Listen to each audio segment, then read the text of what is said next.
Hello everyone. So let's continue with our discussion of 13th and 14th July.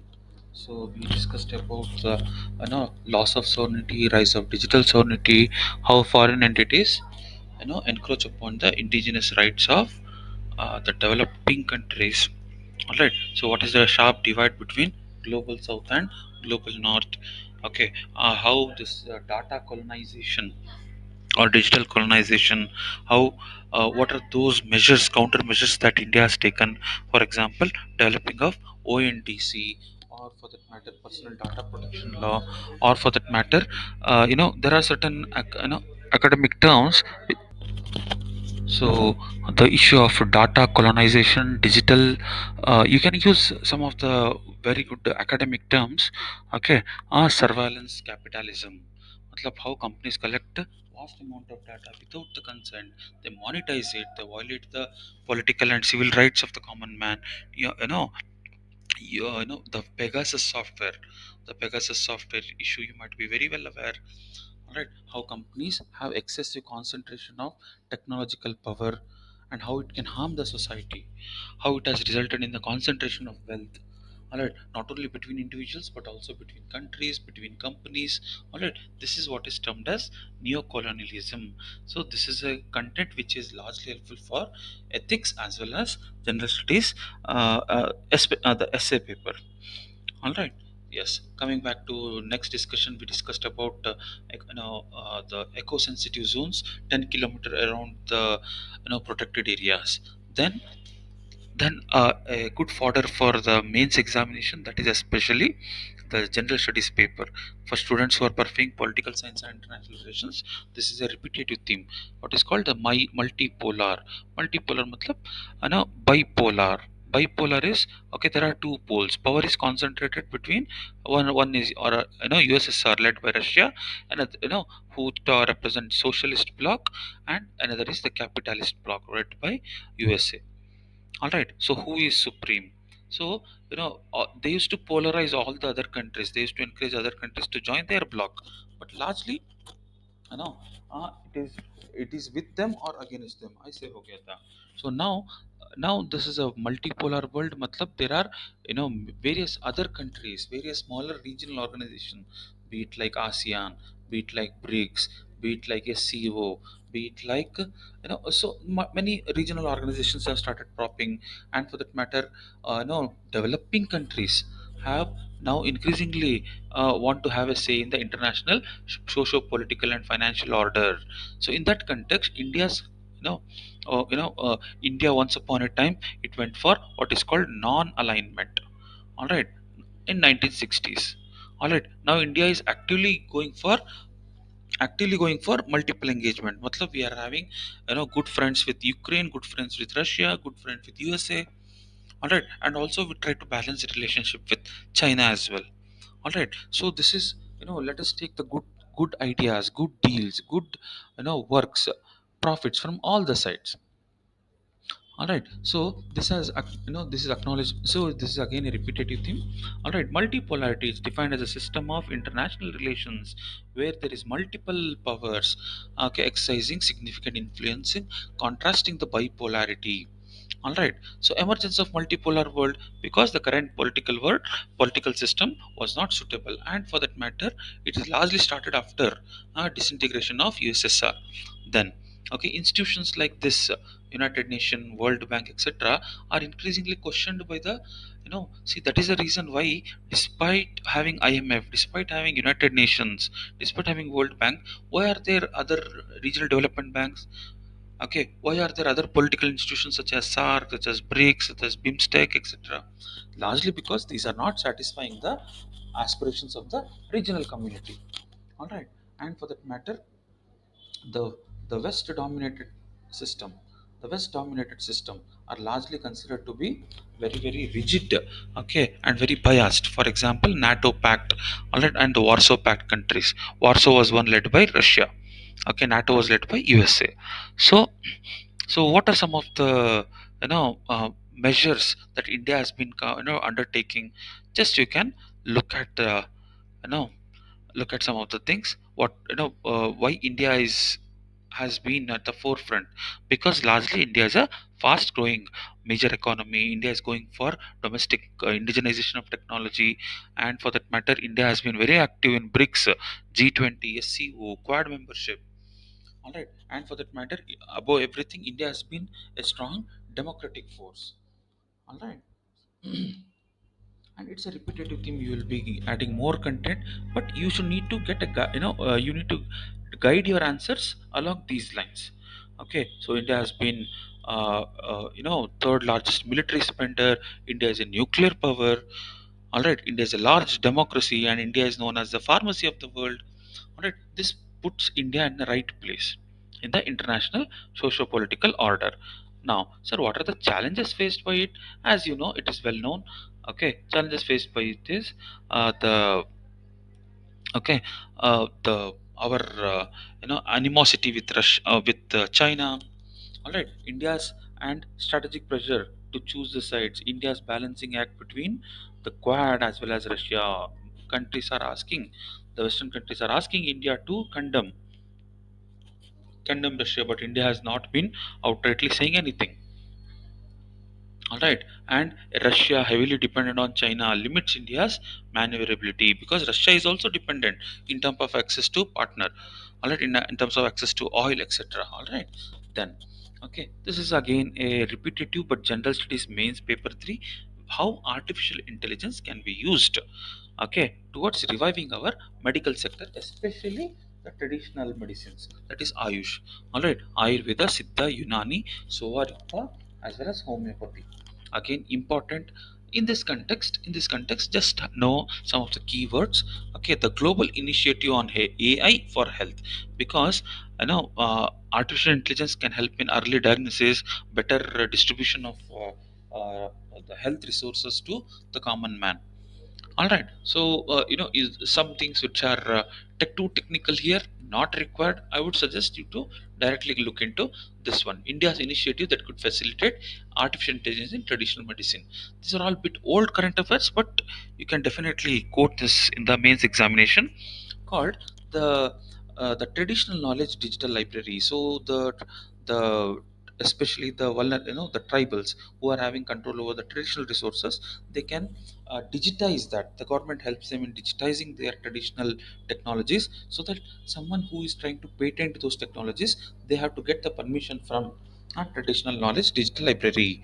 Then in the same way, okay, there are different you know medicines which are of different names, okay, in Ayurvedic. So in order to standardize based on the composition, okay, the government has enabled what is called the Sahi portal and Namaste portal for traditional medical services. All right, so you can just and again a yoga locator to to locate the nearest yoga, okay, services available near you.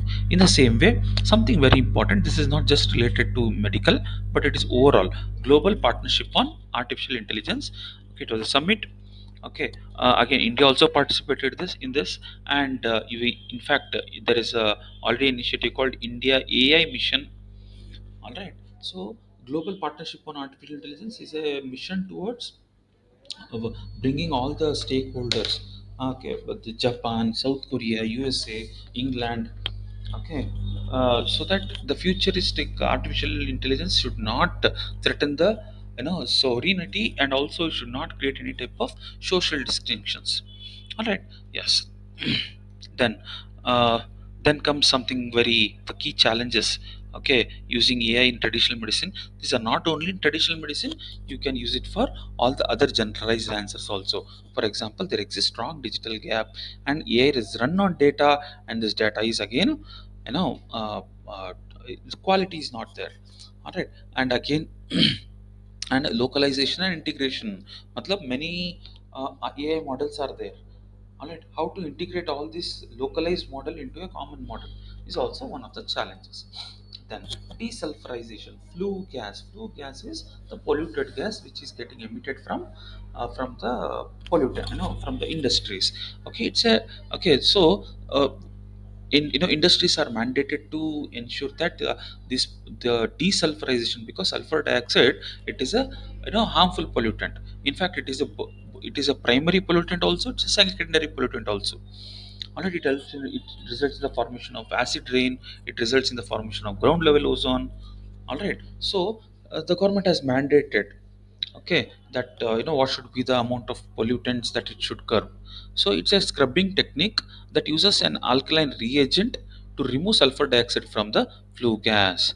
So again, sulfur dioxide, it causes respiratory problem, acid rain, burning of fossil fuels, etc. It is again a traditional topic, you can just go through in the the conventional NCRTs. Nothing of sort comes would be help, would be relevant for the mains or the prelims. All right, then because of excessive salt consumption among the general public, be it the urban Indians or the rural Indians, all right, it is much higher than 5 grams of salt per day per person. It is more than double in the urban areas. All right, so beyond the stipulated norm mandated by the WHO. Okay, so the government has started what is called community-led salt reduction program by Indian Council for Medical Research, social media campaigns, etc. Then, okay, do not go through this. Then nano fertilizers, we have discussed this earlier. Nano fertilizers are fertilizers, okay, which are coated with nano materials, okay, very small materials, so that, okay, nano matlab 10 power minus 9, so that it can be easily absorbed by the plants. All right, so and again, biostimulants that stimulate, okay, and then some of the, for example, growth of height, growth of or the color, the quality, the stimulate, so that growth can be faster. All right, you don't have to read anything in this asset, just become familiar with these two terms. Then very very important, diammonium phosphate. These are fertilizers made up of phosphorus as well as nitrogen. All right, and apart from that, there are other nutrients also, and India largely depends upon imported diammonium phosphate. All right, and still it is subsidized. And diammonium phosphate, okay, we use excessively, and also in other applications such as fire retardant or metal finishing, etc., but this is not required. So urea, diammonium phosphate, etc., it just become familiar. Then comes super earth. All right, what is super earth? It's not a, they are not referring to any, another earth, they're simply referring to any type of exoplanet. Exoplanet means planets which are outside the solar system, okay, which are outside the solar system. Those are exoplanets. And they do not have any earth like features. So if you can remember this name, TOI 1846. Okay, so just you can ask in the prelims. All right, then very very importantly, nominated members of Rajya Sabha. All right, so one thing you should note here, nomination is present under 80 clause, and article 80 clause 3. Okay, and for that matter, 12 people are eligible to be nominated and should be in the field of literature, science, art, or social service. Now, in this context, what you should know is, under the allocation business of business rules of Rajya Sabha, the final appointing authority is the president, but the governing body is the Ministry of Home Affairs. Very very important. It is not Ministry of Parliamentary Affairs. Okay, so the because generally it's a thing which is not, you don't find it in Lakshmikant. All right, then is New Caledonia. New Caledonia is again, so if you can know, see this, this is Australia, here is New Caledonia. It is a territory, okay, it's a territory, sorry, I'm very sorry. Let's just look at this. Okay, here. Okay, so something very important here, and you basic a favorite EA subjects, because these are something which students neglect. All right, they have now granted a more autonomy. This is a territory, foreign territory under the control of uh, the France. Okay, in fact, France has the highest number of those former colonies. Okay, they have different time zones. Okay, such a small country has the world's largest number of time zones also. Alright, these were former France colonies, because they were earlier, earlier colonizer. Alright, many Europeans, many French slaves used to go and settle there. Alright, so in that context, just remember New Caledonia, important, important, important. Then Then one small topic nowadays, okay, we have what is called national commodity and derivatives exchange. All right, matlab commodities like you know rice, okay, like agricultural commodities which we sell it, okay, on a stock market. Okay, stock market provides an advantage where you know there is uncertainty. For example, if the buyer, okay, buyer is always uncertain that you know my commodity prices can shoot up, and while the seller is also having an uncertainty that their my prices can you know fall down. So in between they come to a commodity exchange and they fix a rate for next 1 or 2 years we are going to you know buy at this particular rate. All right, now the national commodity and derivative exchange has come out with a much deeper way of analyzing the market, and also ensure that farmers get a more remunerative price. Matlab, you know depending upon the monsoon, let us take monsoon also into account, real weather data also into account, so that your price negotiation can be uh, more favorable to you. All right. As such, okay, nothing is going to come. Okay, in the mains examination also, prelims examination. But okay, you as a civil servant, you should be aware about the technological advancements happening around you. All right. Yes. Then comes Singapore. Okay. Again, India's external affairs minister. Okay. So Singapore is both a city and also an island. All right. So here is Malaysia. Okay, and this region is of great significance to, okay, great significance to the civil service examination. Okay, so just go through the important okay, it's a city state at the southern tip of Malay Peninsula. Okay, it has a maritime boundary separated from Malaysia. Okay, that's all, nothing much of significance. All right, so thank you.